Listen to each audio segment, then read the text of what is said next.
There is a certain symmetry to today's events. It was just about 7 years ago where in this very building, Urban Meyer was introduced as Ohio State's 24th head coach. He vowed to make the great state of Ohio proud of the Buckeye team, and for the most part, they have been. 3 Big Ten championships, a national championship, a perfect 7-0 record against that team up north. Now, 7 years ago, they were in a bigger room. Today, a smaller room, but Urban Meyer has undoubtedly grown the Buckeye stage. What Urban has brought to Buckeye Nation by far exceeded expectations. Not only has he elevated the quality and status of our program, but his presence has elevated Big Ten football. Your legacy will live on here forever. You can now sit in the box and yell at us for either going for it or not going for it on 4th down too.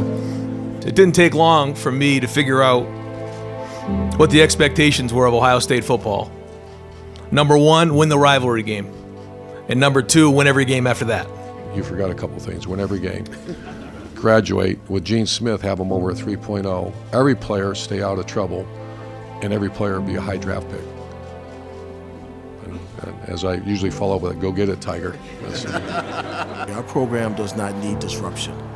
It does not need to blow up and have people come in and try and adapt to our standards of operation and try and change the infrastructure that we've put in place for the student athlete.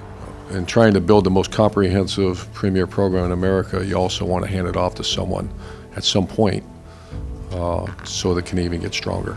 And my witnessing of the work Ryan has done and made this decision not as difficult as I thought, because I know the infrastructure, like Gene talked about, is going to be secure with Coach Marotti and the rest of the staff. I think it's healthy. We've recruited very well.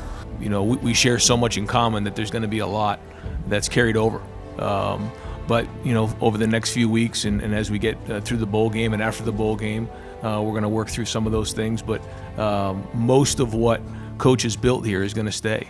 And as we go along, there's going to be some changes in terms of, you know, the way we do certain things. But our beliefs are strong. There was conversation before this year. The style of coaching that I've done for 33 years is a very intense, very demanding, very, you can ask our former players the expectation and the way I've been, and I've tried to delegate more and CEO-ish more, and the product started to fail. And I had to go right back to, I just can't, first I didn't feel like I was doing right by our players and by Gene. I met with Gene and, you know, I knew that this isn't something I'm going to do for the next 15 years, 10 years. I knew after the experiences I had on the sideline again and into 2014, just dealing with the headaches, that I wanted to do Ohio State right and Gene Smith right. And so I would have probably thought not this year, but it was within the next few. Coach Meyer is always going to be a resource for me personally, because, you know, how many people can say they've walked in these shoes? He's always going to be a resource that way. You know, depending on how much he wants to be involved, you know, the door's always going to be open there. Urban, as you sit here now, do you believe you will not coach again? I believe I will not coach again. Are you fairly certain? Certain, yes.